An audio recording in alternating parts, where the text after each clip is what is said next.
So we had this from Politico. Trump supports Hogan's Senate bid after conviction comment.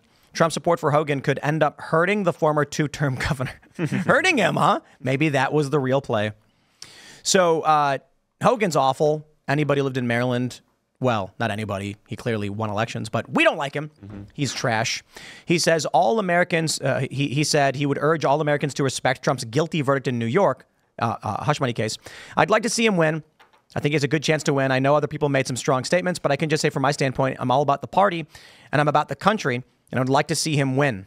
Trump told Fox News, Aisha Hasni, in an interview that has yet to air. Hogan drew the wrath of the former president's team after he refused to defend Trump following his conviction on May 30th. You just ended your campaign.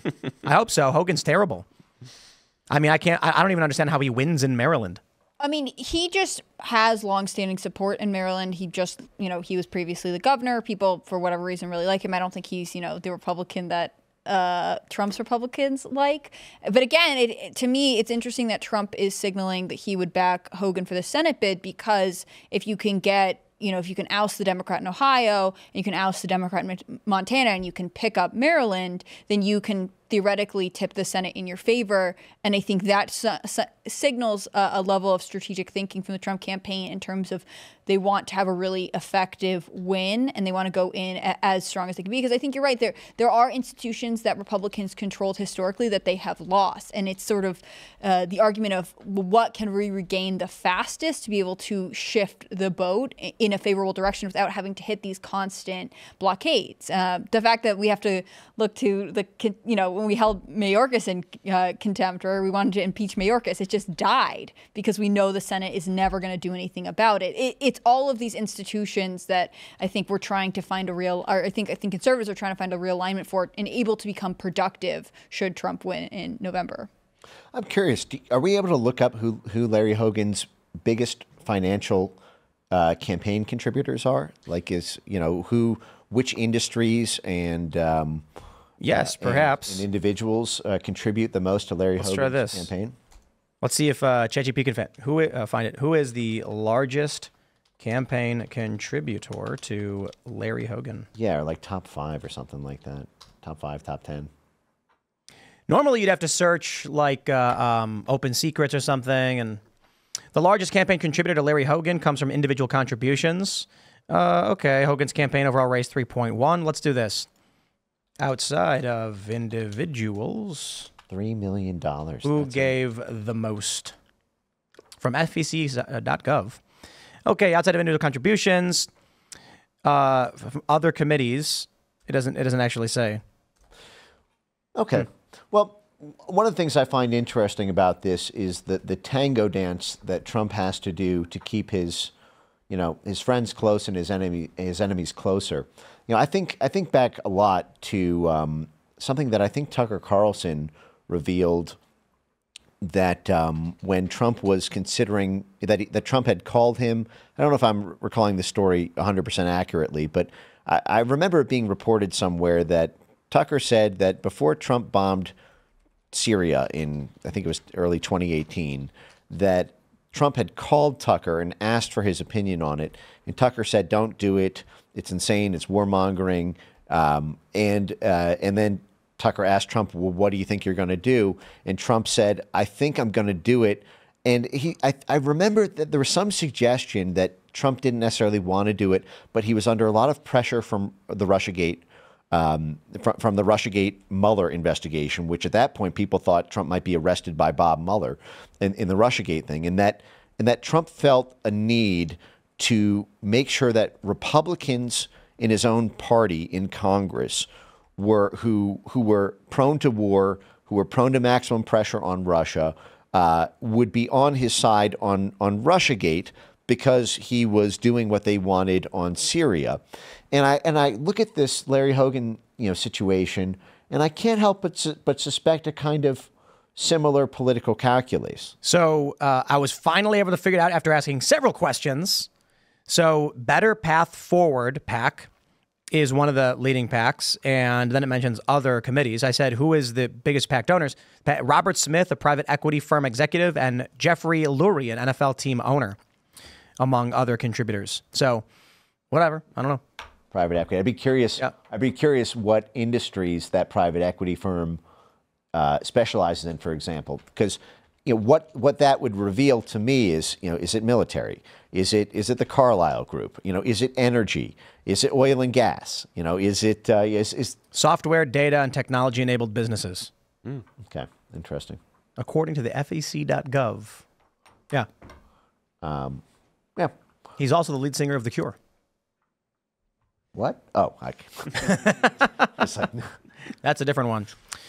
All right, let's see. I asked ChatGPT. Okay, so right now, I asked it based on the current trends. So this is not a simulation or a prediction. This is ChatGPT's analysis of pundits.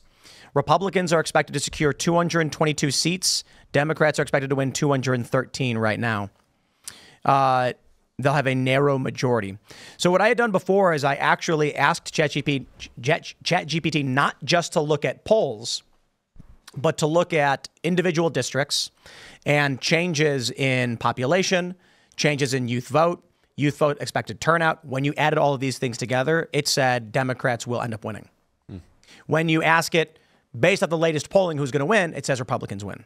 But I don't know that that's a sufficient analysis.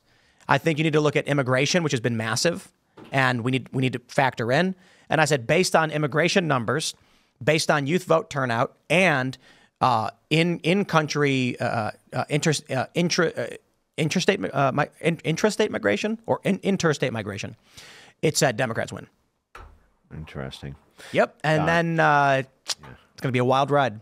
I mean, right now, having the House, I mean, as much